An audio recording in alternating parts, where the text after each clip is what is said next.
Very good morning, friends. Today we will discuss on teaching of Buddha and Mahavir. I am Anju Misra, and earlier I teach you Indus Valley civilization also. So today we will discuss on teaching of Buddha and Mahavir and general introduction over Lord Mahavir and Mahatma Buddha. So let's start.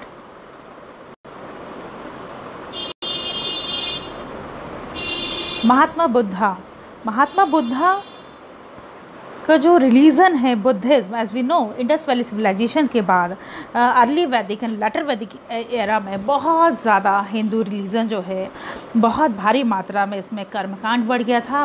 भारी मात्रा में देवी देवताओं की संख्या बढ़ गई थी। हजारों में देवी देवता हुआ करते थे। भारी मात्रा में काफ़ी पूजा पाठ हम देखते हैं, राजस्व यज्ञ और अश्वमेध यज्ञ, बड़े बड़े यज्ञ कर्मकांड बहुत ज़्यादा बढ़ गया था। इस पीरियड में जो बुद्धिज़्म और जैनिज़्म बेसिकली कैसे रिलीजन आ गया है, इन रिलीजन के पीछे नई फ़िलासफ़ी के पीछे एक बेस था। जो हिंदुज़्म से जो भी लोग अनसेटिस्फाइड थे, अनरेस्ट था उनके अंदर, वही कुछ लोगों ने में से जो हैं वो 62 संप्रदाय, 62 कम्युनिटीज़ जो हिंदू धर्म का आडंबर था उसके अगेंस्ट आती हैं, जिसमें से दो अपने आप को वेल इस्टेब्लिश कर पाती हैं अगेंस्ट हिंदुज़्म में। वो एक हैं बुद्धिज़्म और सेकंड है जैनिज़्म। तो अगर हम एक एक करके देखते हैं तो सबसे पहले हम देखते हैं बुद्धिज़्म को। लॉर्ड बुद्धा ने स्वयं कहा है the secret of health for both mind and body. जो भी हेल्थ और बॉडी का जो the secret of health for both mind and body is not to mourn for the past, worry about the future or anticipate troubles, but to live in the present moment wisely and earnestly। ये quotation है, बहुत ही अच्छा peaceful message है Lord Buddha का at present society के लिए। उस समय की जो सोसाइटी थी, जैसे कि मैंने कहा, हिंदूज़ में बहुत ज़्यादा जो उनकी गॉडेस की संख्या बहुत ज़्यादा बढ़ चुकी थी। देवी देवता बहुत ज़्यादा, देवी देवता के कारण हिंदूज़ में एक बहुत बड़ा एक्सपेंसिव रिलीजन बन चुका था। और दूसरा, वहाँ पे एक कास्ट सिस्टम था जिसमें हम देख चुके हैं कि ब्राह्मण, क्षत्रिय, वैश्य एंड शूद्रास का सिस्टम था।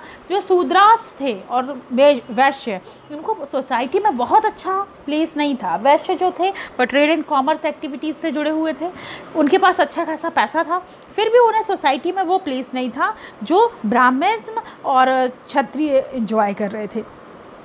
और जो शूद्र थे, कास्ट सिस्टम लेटर वैदिक में परमानेंट होने के कारण, on the basis of birth होने के कारण, वो कितने भी इंटेलिजेंट क्यों ना हो जाएं, कितना ही अच्छा वर्क कर लें, उनको सोसाइटी में बहुत अच्छा प्लेस नहीं प्राप्त था। तो हिंदुज़्म के अगेंस्ट एक रिलीजियस रेवोल्यूशन होता है जिसे बुद्धिज़्म और जैनिज़्म के फॉर्म में हम वेल एस्टेब्लिश फॉर्म में जानते हैं। दोनों के दोनों क्षत्रिय थे। महात्मा बुद्ध भी क्षत्रिय थे, महावीर जी भी क्षत्रिय थे। महावीर जैनिज़्म फिलॉसफी का उल्लेख हमें ऋग्वेद और अरिस्टोटेमी के फॉर्म में, जो उनके फर्स्ट गुरु हुए हैं और अरिस्टोटेमी गुरु ऋषभ देव और अरिस्टोटेमी के फॉर्म में ऋग्वेद में मिलता है। तो जैनिज्म एक ओल्ड फिलॉसफी है जो 24th तीर्थंकर कहा गया है, महावीर को इस्टेब्लिश हुए हैं। जबकि बुद्धिज्म एक टोटल न्यू फिलॉसफी जो है वो इंडिया में आती है, किसके अगेंस्ट ऑफ हिंदुइज्म। तो बुद्धिज्म क्या है, क्या थे महात्मा बुद्ध? महात्मा बुद्ध और महावीर दोनों ही क्षत्रिय थे। क्यों लेकर के आए फिलॉसफी? क्योंकि भगवान और बहुत सारे भगवानों की संख्या बहुत ज़्यादा बढ़ गई थी हिंदुज़्म में। जो लोअर थर्ड और फोर्थ प्लेस पर जो वैश्य और शूद्रास थे, उनमें बहुत ज़्यादा अनरेस्ट था क्योंकि उन्हें सोसाइटी में इक्वालिटी का जो स्टेटस है वो नहीं मिलता था। जबकि जो पुरोहित और क्षत्रिय बहुत ज़्यादा पावर को एंजॉय करते थे। और एक अनटचेबिलिटी का जो सबसे बड़ा डिसमेरिट था, जिसके कारण से बहुत सारे रिलीजन 62 कम्युनिटी जो है हिंदुज़्म के अगेंस्ट आती है, जिसमें से बुद्धिज़्म और जैनिज़्म अपनी बेस्ट फिलॉसफी सोसाइटी में जो है वो इस्टेब्लिश कर पाती हैं। बाकी सारे के सारे जो हैं 60 जो हैं वो धीरे धीरे हिंदुज़्म से कंप्रोमाइज़ कर लेते हैं। एक तरफ हिंदुज़्म भी अपनी बुराइयों को कम करता है और दूसरी तरफ इनको वो कहीं ना कहीं दबाने का काम करता है।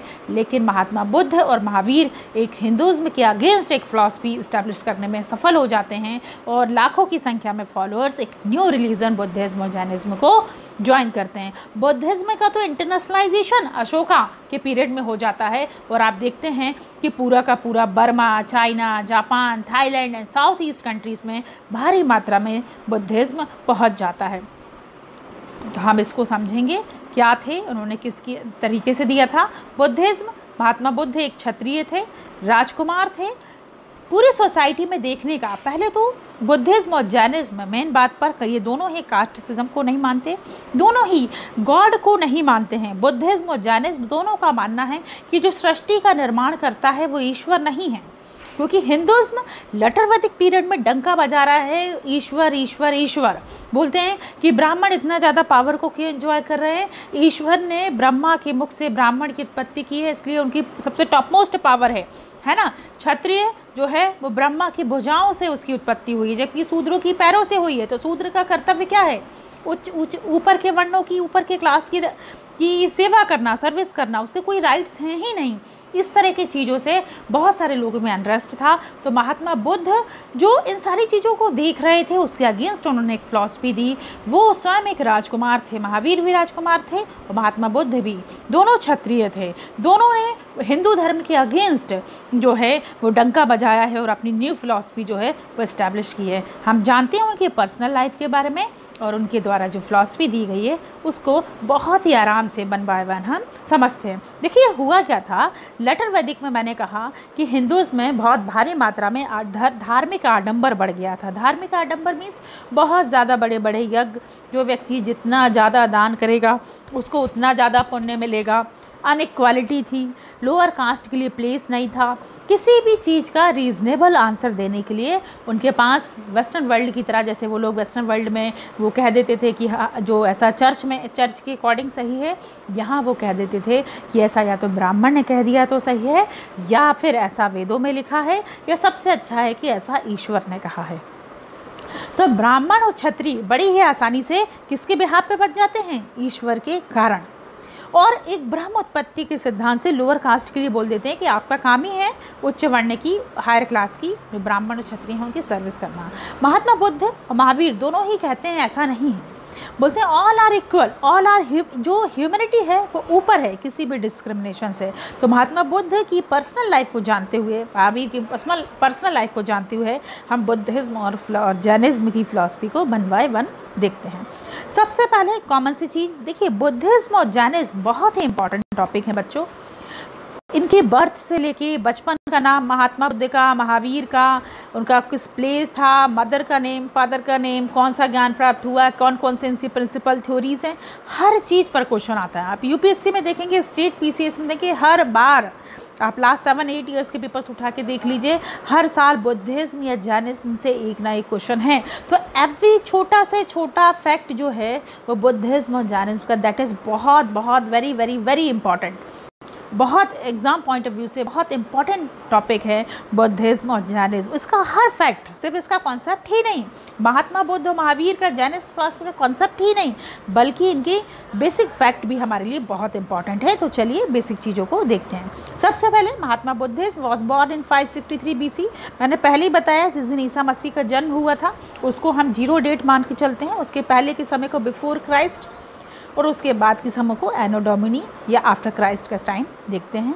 महात्मा Buddha was born in 563 BC as Siddhartha the prince of Kapilavastu in Nepal. Mahatma Buddha का बर्थ कहाँ पे हुआ, 563 BC, मतलब ईसा मसीह के जन्म के 563 ईयर्स अगो महात्मा बुद्ध का जन्म हुआ था। महात्मा बुद्ध एनलाइटन उनको नाम दिया गया है, बेसिकली उनका नाम क्या था, एज अ सिद्धार्थ। तो क्वेश्चन पूछा जाता है, देखिए हर लाइन एक फैक्ट है जो आपसे पूछी जाती है यूपीएससी में, स्टेट पीएससी में, बहुत सारे हर कंपटीशन एग्जाम में सबसे पहला क्वेश्चन आपका निकलता है कि महात्मा बुद्ध का जन्म कब हुआ था। तो कब हुआ था, 563 BC में। इसको लिख लीजिए, याद कर लीजिए, एवरग्रीन मोस्ट इंपॉर्टेंट क्वेश्चन है।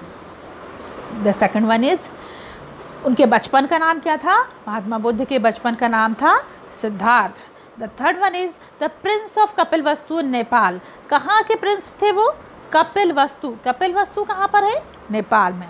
Buddhas father Shuddhodana, next question is उनके फादर का नाम क्या था, Shuddhodana. Was the king of Kshatriya Buddha, mother was named Maya. तो उनके देखिए महात्मा बुद्ध, बचपन का नाम सिद्धार्थ, ऐसा आपको एक लिखना पड़ेगा। फादर का नाम शुद्धोधन, मदर का नाम माया। माया डाइड 7 डेज, आपको मालूम है जैसे ही महात्मा बुद्ध हुए तो उसके आफ्टर 7 डेज उनकी मदर की डेथ हो जाती है। उसके बाद उनकी जो मौसी होती हैं, जो आंटी होती हैं, वो उनका पूरा उनके पालन पोषण करती हैं, और जिन्हें कहा गया है महाप्रजापति गौतमी। माया जो उनकी मदर हैं, Maya died 7 days after her son birth. The child was brought up by Maya sister that name was, जो आंटी थी उसका नाम था Mahaprajapati, who became his foster mother. The name Siddhartha means wish fulfilled. Siddharth नाम का मीनिंग क्या होता है? विश फुलफिल्ड, और one who has accomplished his goal. It was predicted that Siddhartha would give up all the worldly pleasure and follow a simple life। जो एक king थे, एक क्षत्रिय राजकुमार थे, उनके फादर जो हैं वो किंग के बेटे थे महात्मा बुद्ध। तो बचपन से ही उन्होंने बहुत ही ऐशो आराम की लग्जरियस लाइफ को एंजॉय किया था, पर उनका उस लग्जरियस लाइफ में कोई ख़ास इंटरेस्ट था नहीं। महात्मा बुद्ध जो है बचपन में अकेले रहना पसंद करते थे। मतलब जो कुछ भी सोसाइटी में ऑल अराउंड जो भी कुछ हो रहा है उसके पीछे का रीज़न, उसे लॉजिकली समझने में उनका बहुत इंटरेस्ट था। बेसिकली बाय नेचर वो बहुत ही बोलते हैं बहुत ज़्यादा चिंतन प्रिय, बहुत ज़्यादा सोचने समझने वाले, हर चीज़ के पीछे का ट्रुथ रियलिटी जानने वाले पर्सन थे। ये उनके पेरेंट्स इस बात को जानते थे कि जो एक किंग का लड़का है तो जनरली वो सोचते हैं कि जो एक अच्छी फैमिली से बिलोंग करते हैं तो चाहते हैं कि उनके फादर चाहते हैं महात्मा बुद्ध के कि उनका बेटा जो है वो लग्जरियस लाइफ में, स्टेट के एडमिनिस्ट्रेशन में, इन सारी चीज़ों में बहुत इंटरेस्ट ले। जबकि महात्मा बुद्ध इसके जस्ट अपोजिट थे। उन्हें कोई मतलब नहीं था लग्जरियस लाइफ से, बल्कि वो रिलीजियस ज़्यादा थे, है ना। पॉलिटिकल पावर से ज़्यादा, लग्जरी से ज़्यादा they want to enjoy the religious, और they want to search the truth. आसपास जो भी हो रहा है सोसाइटी में, जो अनटचेबिलिटी देख रहे हैं सोसाइटी में, जो डिस्क्रिमिनेशन देख रहे हैं, जो भी सोसाइटी में देख रहे हैं, वो ऐसा क्यों है, सच क्या है, ऐसा क्यों हो रहा है, ये जनरली अकेले में बैठकर सोचा करते थे।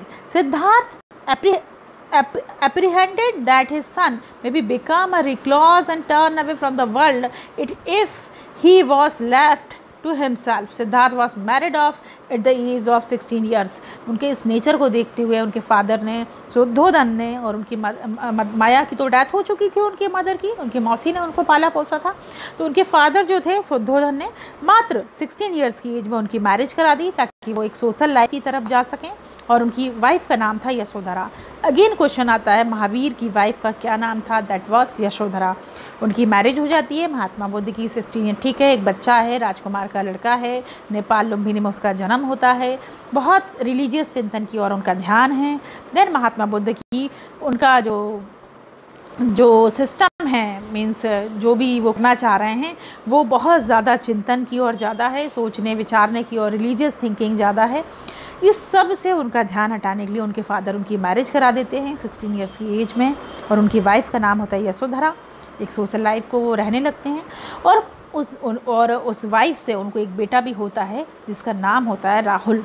ये क्वेश्चन पूछा जाता है महात्मा बुद्ध के बचपन का नाम सिद्धार्थ, कब जन्म हुआ?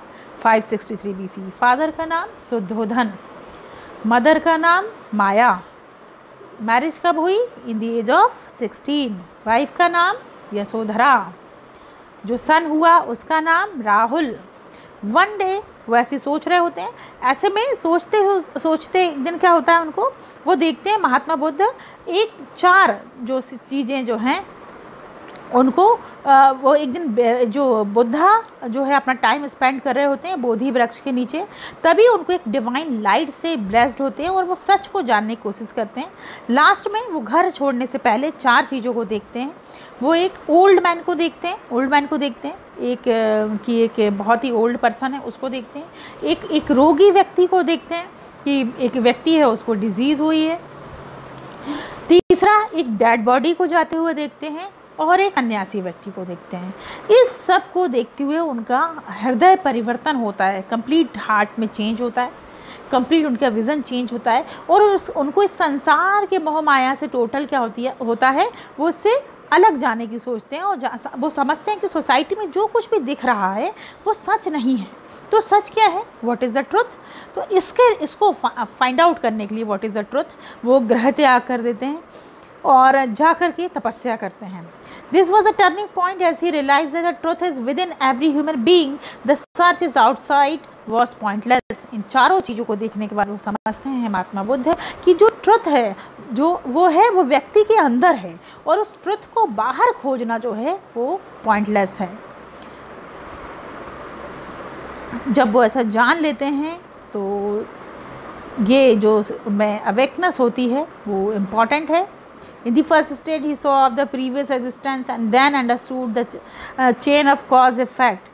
ये सारा कुछ वो समझते हैं। उस ट्रुथ को पाने के लिए वो क्या करते हैं, वो पूरी दुनिया को रियलाइज। देखिए आपको बगल में महात्मा बुद्ध जो है वो तपस्या करते हुए दिख रहे हैं। वो गृह त्याग कर देते हैं, घर से चले जाते हैं। जब कंथक अपने बड़े भाई से परमिशन लेके, जिस कंथक घोड़े पे बैठ के जाते हैं उसे महावीर निष्क्रमण उसको कहा जाता है। घोड़ी का नाम कंथक है। 12 वर्षों तक आप देखते हैं जो महात्मा बुद्ध हैं वो तपस्या करते हैं। रास्ते में उन्हें कुछ गुरु मिलते हैं, आलार कलाम, और कुछ ब्राह्मण मिलते हैं, उनसे वो डिस्कशन करते हैं। वो ब्राह्मणों की भी सर्च यही है कि what is the truth. Mahatma Buddha उनसे मिलते हैं। उसके बाद महात्मा बुद्ध तपस्या करते हैं। बोधि वृक्ष के नीचे बैठकर उनको ज्ञान प्राप्त होता है। उसी दिन से एनलाइटेंड या बुद्ध, महात्मा बुद्ध जो है, महावीर जो सिद्धार्थ जो हैं, महावीर ने जो सिद्धार्थ हैं, जैसे उन्हें ज्ञान प्राप्त होता है तो बुद्ध कहलाते हैं, एनलाइटेंड कहलाते हैं। और वो निष्कर्ष पाते हैं, आइडेंटिफाई पाते हैं कि there are 4 types of truth. अब देखिए पिक्चर में दिख रहा है महात्मा बुद्ध तपस्या कर रहे हैं।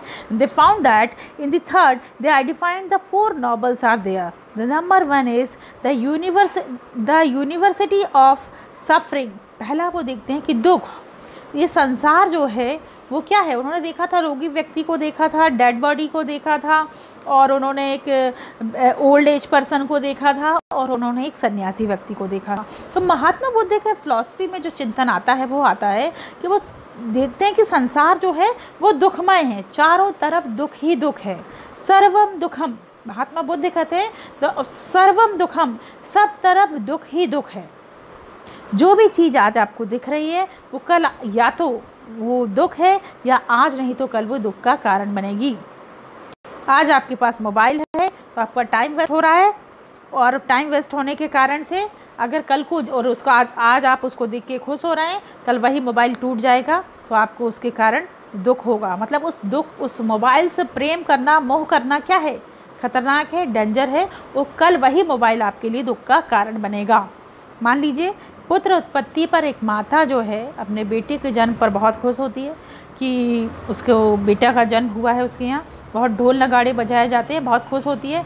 कुछ समय बाद वो वही पुत्र उसके दुख का कारण बनता है। तो महात्मा बुद्ध ये कहना चाह रहे हैं कि जो चीज़ आज आपको सुख दिख रही है, जो प्लेजर दिख रहा है, दैट इज़ रॉन्ग। उसके अंदर इनहेरेंट क्या है, दैट इज़ सॉरोनेस, सफरिंग। वो बोलते हैं कि हमने आदि अनादि काल से, from the last long year ago, हमने इतने सारे आंसू बहाए हैं कि अगर उसे इकट्ठा किया जाए तो कई महासागर भर जाएंगे। तो महात्मा बुद्ध को जो ज्ञान 4 आर्य सत्यास उनको प्राप्त होते हैं। The number 1 is the universal of suffering, सर्वम दुखम, संसार में सब जगह दुख ही दुख है।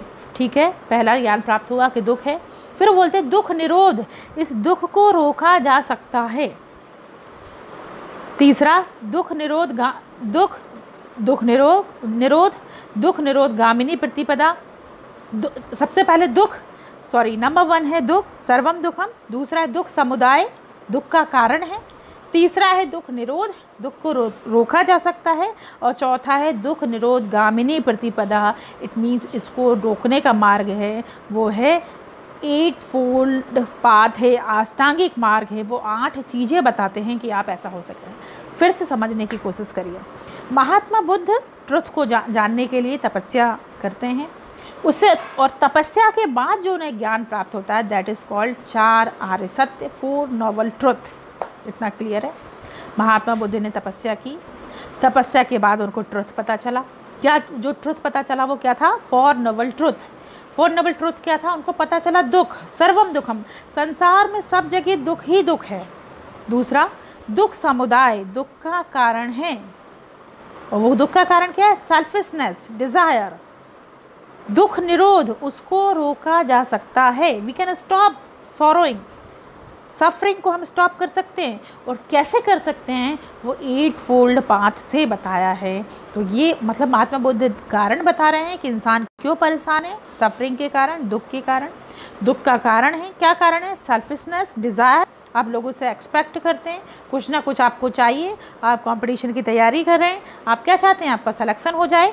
अगर आपका सिलेक्शन हो जाता है महात्मा बुद्ध के अनुसार, तो सिलेक्शन होने के बाद आपको लगेगा इससे पहले तो पहले की लाइफ ज़्यादा अच्छी थी।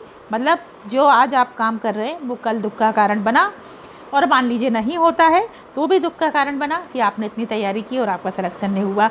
इस कारण से महात्मा बुद्ध कह रहे हैं कि सर्वम दुखम, संसार में सब जगह दुख ही दुख है। ऐसा मैं नहीं कह रही हूँ, ऐसा महात्मा बुद्ध का कहना है कि जो भी आप देख रहे हैं, जिस किसी चीज़ को लेकर के आज आप खुश हो रहे हैं, कल वो दुख का कारण बनेगी। तो सर्वम दुखम, महात्मा बुद्ध को ज्ञान प्राप्त होता है, जैसे कि मेंशन किया गया है the universality of suffering. Number 1, note down that the Mahatma Buddha को 4 नोबल ट्रुथ मिलते हैं। The number 1 was the universality of suffering. The number 2 is cause of suffering through selfish desire. दुख है, दुख समुदाय है, दुख का कारण है, रीज़न है। क्या कारण है? लोभ, मोह, माया, तृष्णा। रोका भी गया है कि हम ज़्यादा लालच नहीं करना चाहिए, लोभ नहीं करना चाहिए, मोह नहीं करना चाहिए, पर व्यक्ति मानता नहीं है। The third one is solution of suffering, and उसका उन्होंने बोला दुख को रोका जा सकता है, दुख का निरोध है, उसका सॉल्यूशन है। आइए मैं आपको बताता हूँ महात्मा गांधी बुद्ध कह रहे हैं। The fourth one is the way to overcome suffering. बोल रहे हैं देखिए सॉल्यूशन है, और वो सॉल्यूशन क्या है? वो सॉल्यूशन है तो नीचे बताया गया है नोबल 8 फोल्ड पाथ, अष्टांगिक मार्ग। नोबल 8 फोल्ड पाथ है जिस पर चलकर व्यक्ति को नहीं होगा, क्या नहीं होगा? दुख नहीं होगा, सफरिंग नहीं होगी, वो आत्मा का परमात्मा से जीते जी मिलन हो सकता है, उसको मोक्ष प्राप्त हो सकता है। ऐसा महात्मा बुद्ध का कहना है। हमने महात्मा बुद्ध की पर्सनल लाइफ देखी, महात्मा बुद्ध की तपस्या देखी, तो उस तपस्या से जो उनको ज्ञान प्राप्त हुआ that is called noble 4 noble truth. दुख का कारण, दुख को रोका जा सकता है, और रोकने का मार्ग क्या है? 8 फोल्ड पाथ। अब वो क्या है हम आगे देखते हैं। देखिए महात्मा बुद्ध अपनी तपस्या और ज्ञान के आसपास जो उन्होंने ज्ञान प्राप्त किया है उससे वो 8 फोल्ड पाथ बोलते हैं कि देखिए प्रॉब्लम तो है, यू ऑल आर सफरिंग। क्यों? क्योंकि लोभ, मोह, माया, तृष्णा, desire, selfishness. I can stop that. The way is 8 fold path. तो व्हाट इज 8 फोल्ड पाथ? आपसे पूछा जाएगा व्हाट इज जो उनको जो ज्ञान प्राप्त हुआ है वो क्या है, 4 ट्रुथ क्या है महात्मा बुद्ध के। फिर पूछा जाएगा कि उसका सॉल्यूशन क्या है। तो 8 फोल्ड पाथ क्या है? महात्मा बुद्ध के अनुसार आपकी सफरिंग का, सॉरिंगनेस का जो है वो सॉल्यूशन है, मेडिसिन है दुख को हटाने की। तो क्या है चलिए देखते हैं। 8 फोल्ड पाथ जैसे द राइट व्यू, सम्यक दृष्टि। उन्होंने कहा है चीज़ों को सही देखें, गलत चीज़ें मन में ना लाएं, इस तरह की बातों को कहा है। तो सबसे पहला है राइट व्यू, है ना। नेक्स्ट है राइट इंटेंशन। प्रॉब्लम क्या होती है कि हम रॉन्ग इंटेंशन रखते हैं जिससे प्रॉब्लम होती है। Right speech, right action, right livelihood. आज बहुत सारे लोग जल्दी डेथ हो जाना कोविड से, उसका रीज़न है कि हमारी लाइफ स्टाइल अच्छी नहीं है, जिससे हमारा नर्वस सिस्टम और दूसरी चीज़ें वीक हो जाती हैं, हमारी इम्यूनिटी वीक हो जाती है। इसको महात्मा बुद्ध ने पहले ही बता दिया है कि अच्छी दिनचर्या को हमें पालन करना चाहिए। अगर हम अच्छी लाइफ स्टाइल को नहीं रहेंगे तो ये पैसा, ये पोजीशन, ये सब रखा रह जाएगा। पहला सुख निरोगी काया। सबसे पहले हेल्थ इज़ वेल्थ का कॉन्सेप्ट उनके राइट लाइवलीहुड में सोचिए बीसी में ही बनता है। ऐसा ही नहीं, इतना पावरफुल रिलीजन है। राइट एफर्ट्स राइट होना चाहिए। अगर राइट एफर्ट होंगे तो राइट रिजल्ट्स मिलेंगे, रॉन्ग एफर्ट होंगे तो रॉन्ग रिजल्ट्स मिलेंगे। Right concentration and right mindfulness. अगर व्यक्ति अपने व्यू पर, अपने इंटेंशन पर, अपनी स्पीच पर, अपने एक्शन पर, अपनी लाइफस्टाइल पर, अपने एफर्ट्स पर, अपने कंसंट्रेशन पर, अब अच्छी चीज़ों पे कंसंट्रेट कर रहे हैं या नेगेटिव चीज़ों पे कंसंट्रेट कर रहे हैं, रॉन्ग वे में जा रहे हैं, या राइट माइंडफुलनेस करेगा तो उसको क्या नहीं होगा? उसको दुख नहीं होगा। ये महात्मा बुद्ध का कहना है।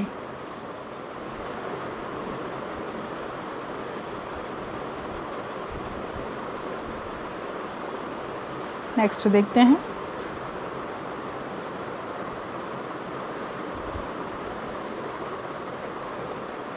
महात्मा बुद्ध के अनुसार according to Buddha by the following by the eightfold path one could overcome desire which are the root cause of grief and misery. आप जो व्यक्ति एट फोल्ड पाथ पर काम करता है, देखिए महात्मा बुद्ध विश्राम कर रहे हैं, लेटे हुए हैं, रेस्ट कर रहे हैं, आसपास लोग उनके खड़े हुए हैं, उन्हें सुनना चाह रहे हैं।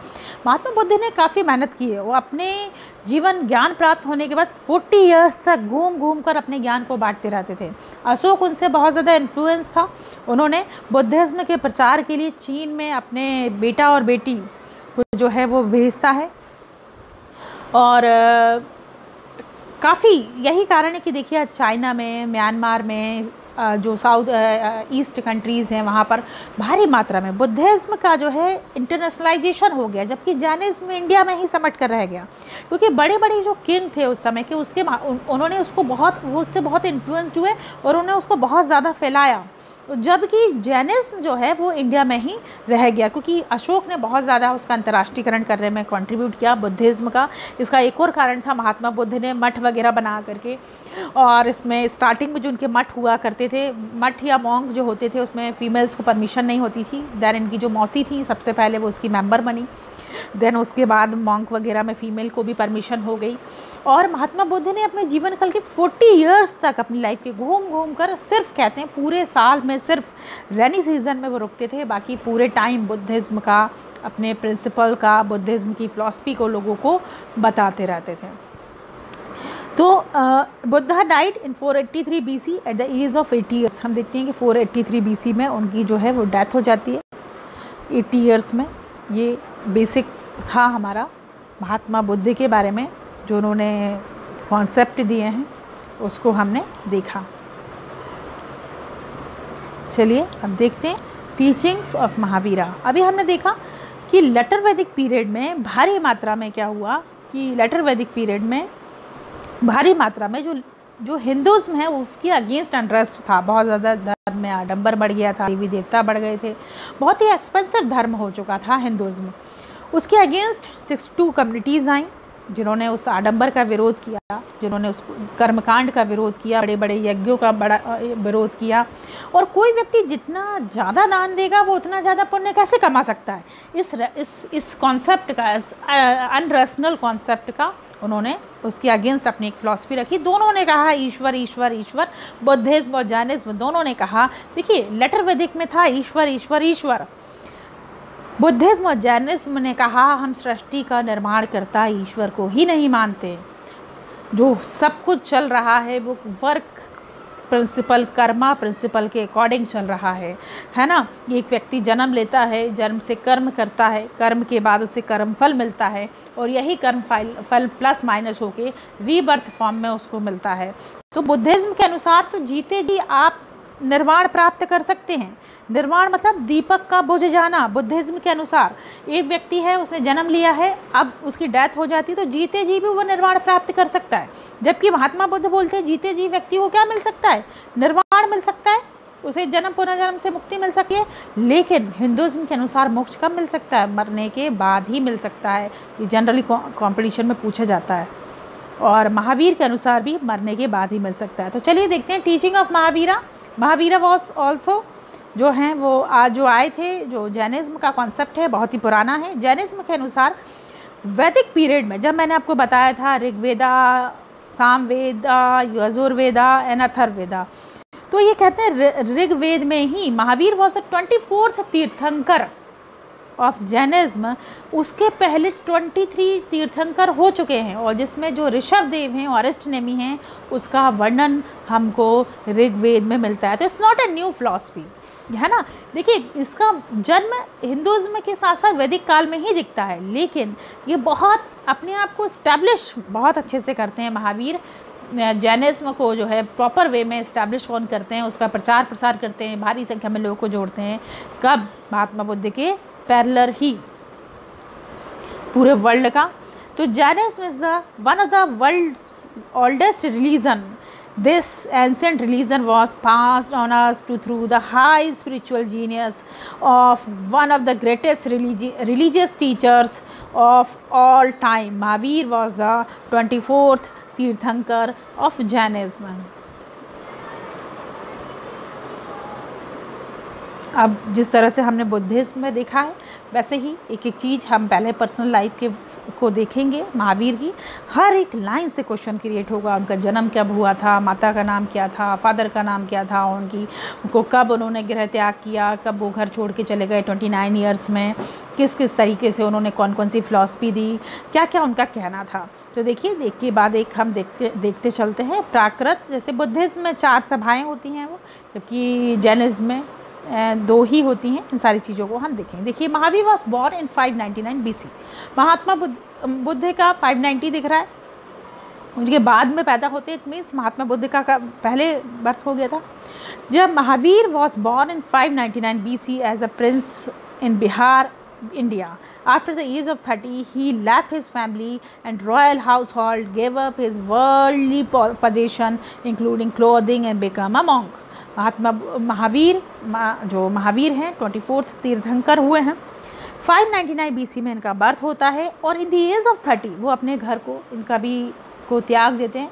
ये भी क्षत्रिय थे, काफ़ी अच्छी फैमिली से बिलोंग करते थे, पर इनको जो है वो सांसारिक चीज़ों में इंटरेस्ट कम था और ये रिलीजियस ट्रुथ को जानना चाहते थे।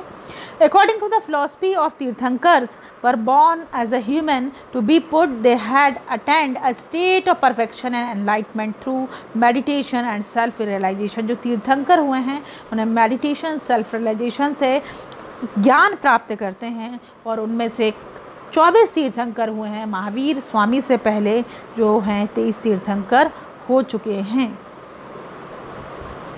तीर्थंकर are the god of Jains.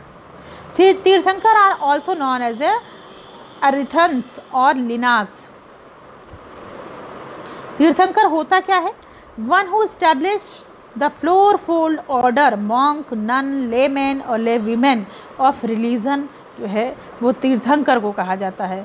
और वही तीर्थंकर जो है जो आपको जो हैं 24वें तीर्थंकर जो हैं महावीर हैं, जिसमें अलग अलग फॉर्म में उनको बताया गया है।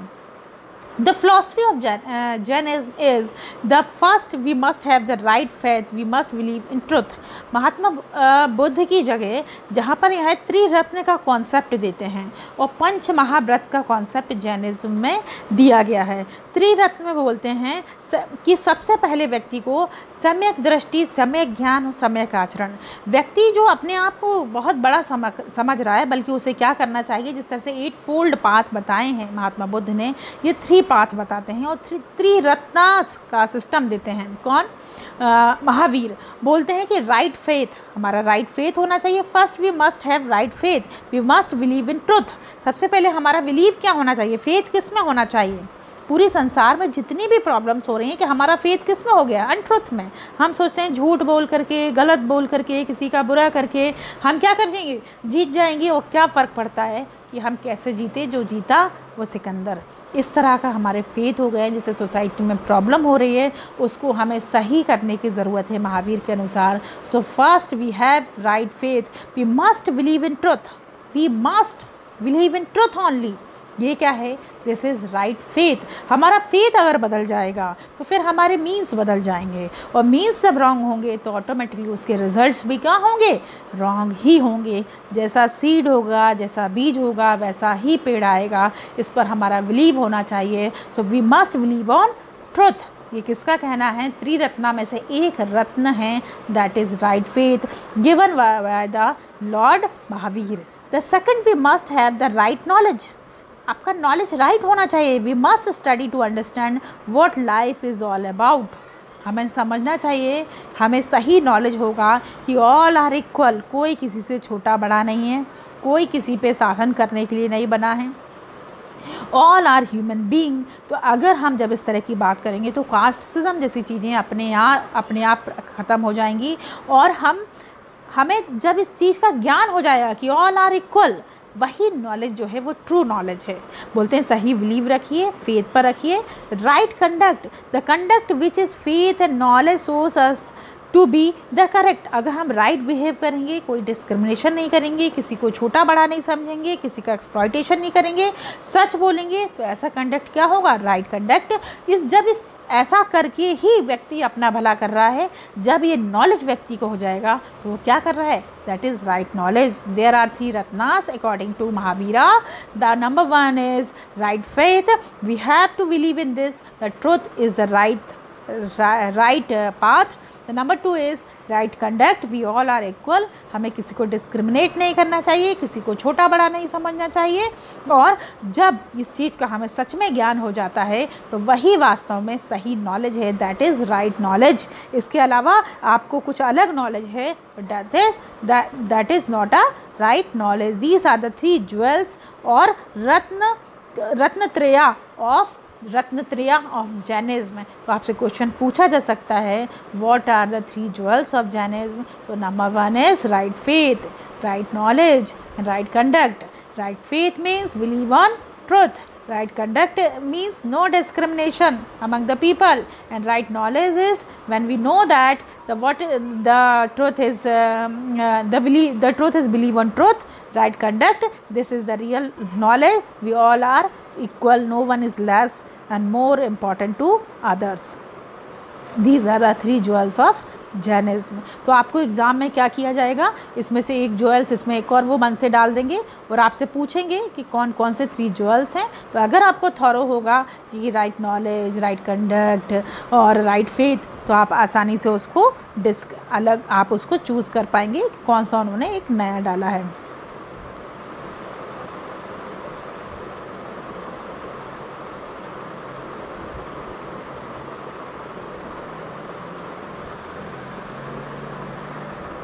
देखिए, at the heart of right conduct for Jainism is the 5 great was.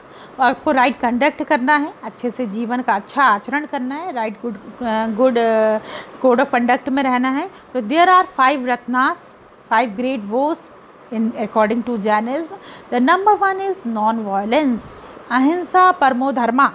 जो महात्मा गांधी का अहिंसा का, नॉन वायलेंस का कॉन्सेप्ट दिखता है ना, वो जेलों में बैठकर महावीर को ही पढ़ा है उन्होंने, है ना। तो बुद्धिज्म और जैनिज्म, रीज़न क्या था, लेटर वैदिक में बहुत ज़्यादा वायलेंस बढ़ गया था। तो ये ज़रूरी है कि जो न्यू रिलीजन आ रहा है, न्यू फिलॉसफी आ रही है, उसमें नॉन वायलेंस पर फोकस किया जाएगा। तो नंबर 1 वॉज नॉन वायलेंस और अहिंसा। तो पंच महाव्रत में महावीर बोलते हैं कि अहिंसा, सत्य, अस्ते, अपरिग्रह और ब्रह्मचार्य। इसमें शुरू के 4 जो है वो 23 तीर्थंकर ने दिए हैं, और ब्रह्मचार्य जो है वो स्वयं महावीर 24वें तीर्थंकर ने जोड़ा है। सबसे पहला उनका 5 ग्रेट वो में से सबसे पहला है नॉन वायलेंस या अहिंसा, not to cause harm to any living beings. It means Jain धर्म के अनुसार अहिंसा परमो धर्मा, जियो और जीने दो। आपने देखा होगा कुछ जैन फैमिली होंगी तो वो काटना शब्द, वर्ड भी यूज़ नहीं करते हैं। 6 बजे के बाद खाना नहीं खाते हैं ताकि धोखे से भी कोई इंसेक्ट उनके मुंह में ना आ जाए। श्वेतांबर और दिगंबर में आगे जाकर उनका डिवीज़न होता है। फर्स्ट कॉन्फ्रेंस पाटलिपुत्र में होती है, सेकंड वल्लभी गुजरात में होती है। इसमें जो जैन धर्म होता है सेकंड कॉन्फ्रेंस में 2 पार्ट्स में बढ़ जाता है। The number 1 is Shvetambar, the second 1 is Digambar. Shvetambar और दिगंबर जो हैं वो आपने देखा होगा, श्वेतांबर जो वाइट कलर की पट्टी मुँह पर बांधे रहते हैं, और दिगंबर जो क्लॉथ्स नहीं पहनते, कपड़े नहीं पहनते, जैन मुनि को आपने देखा होगा बेसिकली। तो इनमें 5 इनके ग्रेट वोस हैं, और इनका आगे जाके डिस्प्यूट होने पर 2 में डिवीज़न हो जाता है। लेकिन इन 5 ग्रेट व्यूज़ पर फॉर राइट कंडक्ट का दोनों का ही बिलीव है। तो number 1 is non violence. Mahavir और जैनिज्म का मेन फोकस जो होता है वो नॉन वायलेंस पर होता है, अहिंसा परमो धर्मा, जियो और जीने दो, है ना। Not to cause harm to any living beings. Mahavir बोलते हैं कि पर्वत जो है वो जैसे कि हमारा माउंटेन है वो बड़ा होता जा रहा है ना। 8848 से 8850 मीटर उसकी लेंथ ऊंचाई हो चुकी है, हाइट हो चुकी है। तो उसमें भी आत्मा है। महावीर के अनुसार, जैन धर्म के अनुसार हर चीज़ में आत्मा है, चाहे वो लिविंग थिंग है या नॉन लिविंग थिंग है, पर उसमें आत्मा है, उसमें जान है। तो हमें उसे डिस्ट्रॉय नहीं करना चाहिए या उसके प्रति वायलेंस नहीं करना चाहिए। तो अहिंसा टॉप मोस्ट प्रिंसिपल है जैनिज्म थ्योरी का, राइट कंडक्ट के लिए व्यक्ति को नॉन वायलेंस या हिंसा पर फोकस करना चाहिए। दूसरा है सत्य, सदा सत्य बोलिए, truthfulness. The third one is अस्ते, नॉन स्टीलिंग, चोरी नहीं करना चाहिए। गुड कंडक्ट की जरूरी है कि व्यक्ति चोरी ना करे, अपना सबके पास रखें। Then fourth one is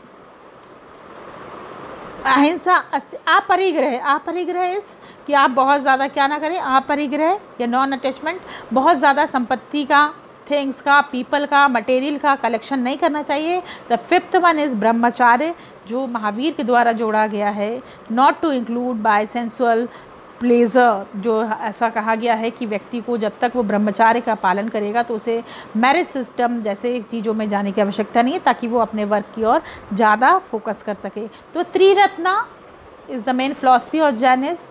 Then the 5 pillars of Jainism are the right conduct is non-violence, truthfulness, non-stealing, chastity and non-possession and non-attachment, ahimsa, satya, aste, aparigraha और brahmacharya. These are the 5 Panch Mahavrata we found in Jainism theory.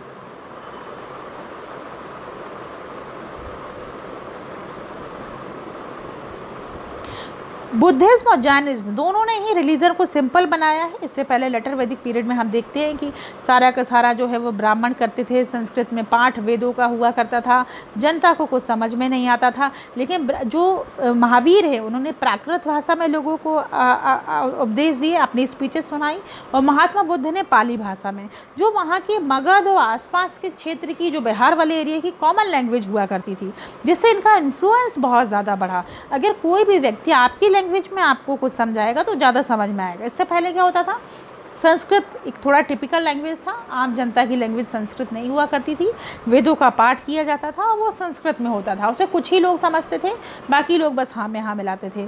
जबकि जो Jainism और Buddhism का जो concept आया वो जो प्राकृत और पाली भाषा में आया, जिसके कारण से बहुत तेज़ी से इनका प्रचार प्रसार हो सका, और ये अपने आप को फुली एक अगेंस्ट हिंदुज़्म के अगेंस्ट, हिंदुज़्म से ही निकल कर, दोनों both are the branches of Hinduism and जो हैं वो जो बुद्धिज़्म हिंदुज़्म से ही निकलती हैं। Mahavir rejected the concept of God as a creator, a protector and a destroyer of the universe. He also denounced the worship of God and Goddess as a means of material gain and personal benefit. मैंने कहा पहले ही आपको बताया कि Buddhism और Jainism दोनों ही God को, इस सृष्टि का, यूनिवर्स का क्रिएटर, प्रोटेक्टर और डिस्ट्रॉयर नहीं मानते हैं। ये बेसिक है महावीर और बुद्धिज्म में। आप कई सारे इसके जैनिज्म के भी जो समय के किंग रहे हैं वो इन्फ्लुएंस हुए हैं, जैसे मौर्य काल का चंद्रगुप्त मौर्य जो रहा है, इनके कॉन्सेप्ट है संलेखना का, त्याग पर दोनों ने फोकस किया है। संलेखना कॉन्सेप्ट को अभी सुप्रीम कोर्ट ने जो है वो बैन कर दिया, आपने देखा होगा। जैन तीर्थंकर जो हैं उन्होंने अपने प्राण त्याग दिए थे बिना खाए पिए।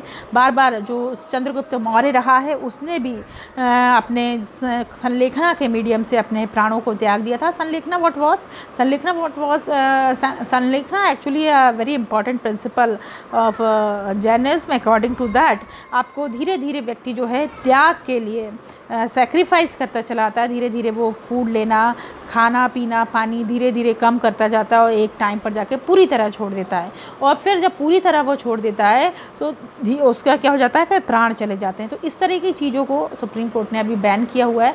पर संलेखना से चंद्रगुप्त मौर्य ने क्वेश्चन पूछा जाता है किस प्राचीन काल में, दी एंसेंट हिस्ट्री में किस किंग ने संलेखना मेथड से अपने को जो है वो प्राण त्यागे थे, अपने मतलब उसकी डेथ हुई थी। That was very important question है, दैट वाज चंद्रगुप्त मौर्य। और प्रेजेंट में भी ये जो जैन मुनि होते हैं वो जनरली अपने आप को वो उनकी इस तरह से डेथ होने के बाद उन्हें वैसे भी गॉड के बराबर माना जाता है और उसके बाद वो अमर हो जाते हैं कहा जाता है। तो संलेखना मेथड से प्राण त्याग देते हैं। संलेखना को अभी सुप्रीम कोर्ट ने जो है इस तरह की एक्टिविटीज़ को अनह्यूमन मानते हुए इस पर बैन किया है। और जो जैनिज्म की दो जो हैं वो कॉन्फ्रेंसेस होती हैं। फर्स्ट जो है कॉन्फ्रेंस जो है पाटलिपुत्र में होती है स्थूलभद्र के नेतृत्व में, in the chairmanship of Sthulabhadra. The second one is जो है वो बल्लभी गुजरात में होती है 512 AD, और जो समय क्षमा श्रवण जो है उसका चेयरमैन होता है। फर्स्ट में दोनों मिलते हैं और काफ़ी डिस्कशन होता है। भद्रबाहु के नेतृत्व में कुछ जैन जो हैं, एक्चुअली मगध में उस समय क्या होता है, अकाल पड़ता है, काफ़ी अच्छा रेनफॉल वगैरह नहीं होता है, तो भद्रबाहु की लीडरशिप ऑफ भद्रबाहु कुछ जैन जो हैं वो कर्नाटक के बेलगुला चले जाते हैं। उसके आफ्टर 12 ईयर्स वो मगध में आते हैं, तो उनको लगता है कि जो लोग जैनिज्म को जो है वो मान रहे हैं वो उस प्रिंसिपल को फॉलो नहीं कर रहे जो महावीर ने बताए थे। तो दोनों में काफ़ी डिस्प्यूट होता है। उस डिस्प्यूट को सॉल्व करने के लिए कॉन्फ्रेंस होती है पाटलिपुत्र में।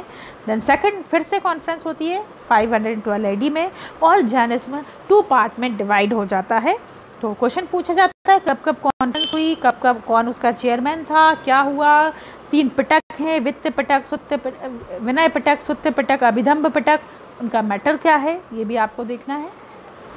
और 512 AD में मतलब गुजरात में होने के बाद जैनिज्म श्वेतांबर और दिगंबर में बढ़ जाते हैं। श्वेतांबर जो श्वेत वस्त्र, वाइट कलर का कपड़ा अपने मुंह पे लगाते हैं, और दिगंबर जिनके अनुसार दिशाही अंबर है, वो जैन मुनि जो हैं वो वस्त्र धारण नहीं करते, वो जो दिगंबर शाखा को मानने वाले होते हैं। ये 2 डिवीज़न हैं जो हैं वो हमें देखने को मिलते हैं। वहीं ये चीज़ हर रिलीजन में देखने को मिलती है, बुद्धिज्म में भी मिलती है, जो हीनयान और महायान। क्या डिफरेंस है? हीनयान जो मूर्ति पूजा नहीं करते हैं, और महायान जो महात्मा बुद्ध की ही स्टैच्यू या मूर्ति बना करके पूजा करते हैं। 4 कॉन्फ्रेंसेस होती हैं उसमें, उसकी बुद्धिज्म की 4 कॉन्फ्रेंस जो होती हैं आप नोट डाउन कर लीजिए।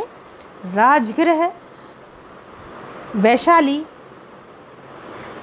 पाटलिपुत्र और कश्मीर। There were 4। एक होती है राजगृह में, दूसरी है पाटलिपुत्र, दूसरी है राजगृह, पहली राजगृह, दूसरी है वैशाली, तीसरी है पाटलिपुत्रा, और 4th होती है कुंडलवन कश्मीर में। अशोक की लीडरशिप में 3rd वन होती है। और जो बुद्धिज्म जो है 4th कॉन्फ्रेंस में बुद्धिज्म कुंडलवन कश्मीर में जो हो रही है उसमें 2 पार्ट में बांट जाता है। The first one is Hinayana, note down करें इसको। The second one is Mahayana. Hinayana and Mahayana. Hinayana वो जो मूर्ति पूजा में बिलीव नहीं करते, और महायान वो जो स्वयं महात्मा बुद्ध की मूर्ति ही बनाकर उसकी पूजा करते हैं। तो ये रहा general information about Buddhism and Jainism. साथ ही साथ स्यातवाद का एक इम्पॉर्टेंट प्रिंसिपल मिलता है, जिसमें महावीर के अनुसार जो ट्रुथ है वो सिर्फ उतना ही नहीं है जितना एक व्यक्ति को मालूम है, बल्कि उसके अंदर उसके इनहेरेंट भी कई सारी चीज़ें होती हैं। तो वो बोलते हैं ट्रुथ के 7 रूप हो सकते हैं। जितना आपको पता है उतना ही सत्य नहीं है, बल्कि उसके अलावा भी सत्य है, क्योंकि हर व्यक्ति का ट्रुथ को देखने का डिफरेंट एंगल अलग अलग होता है। इसलिए हमें जो अपोजिशन में जो हमारे व्यक्ति बोल रहा है हो सकता है वो अपनी जगह सही है और आप अपनी जगह सही हैं, इसलिए जितना हमको दिख रहा है उतना ही सत्य नहीं होता है। सत्य जो है वो सापेक्ष होता है, रिलेवेंट होता है डार्विन के अनुसार। तो उसी तरीके से जो हैं वो महावीर बोलते हैं कि जो स्यातवाद का सिद्धांत है, मतलब ट्रुथ के 7 रूप हो सकते हैं, इसलिए जो आपके अपोजिशन में बात बोल रहा है उसको भी हमें रिस्पेक्ट करना चाहिए, क्योंकि उसके अकॉर्डिंग वही सत्य है। तो सत्य उतना ही नहीं है जितना आपको दिख रहा है, क्योंकि आपका जानने का जो मैटर है वो लिमिटेड है। दूसरे के अकॉर्डिंग उसका जो देखने का व्यू है वो डिफरेंट हो सकता है। तो उसके अकॉर्डिंग जो वो सत्य बोल रहा है वो सत्य भी उतना ही सत्य है जितना कि आपका सत्य। तो सत्य जो है वो 7 टाइप से हो सकता है। कुछ सत्य है, असत्य है, कुछ सत्य भी है, असत्य भी है। इस तरीके से उन्होंने 7 टाइप बताए हैं। अलग अलग परसेंटेज बेस पर 7 जो है ट्रुथ हो सकता है। इसलिए कोई भी बात को पूरी तरह सत्य या पूरी तरह से असत्य ना हो करके उसके डिफरेंट जो वे ऑफ सीइंग बोल सकते हैं कि उसके डिफरेंट देखने के अलग अलग नज़रिए को जो है महावीर ने एक्सेप्ट किया है, जिसे जैनिज्म में स्यातवाद का सिद्धांत भी कहते हैं, जो जैनिज्म का एक इम्पॉर्टेंट सिद्धांत है। इट मीन्स जो ट्रुथ है वो 7 टाइप्स का होता है।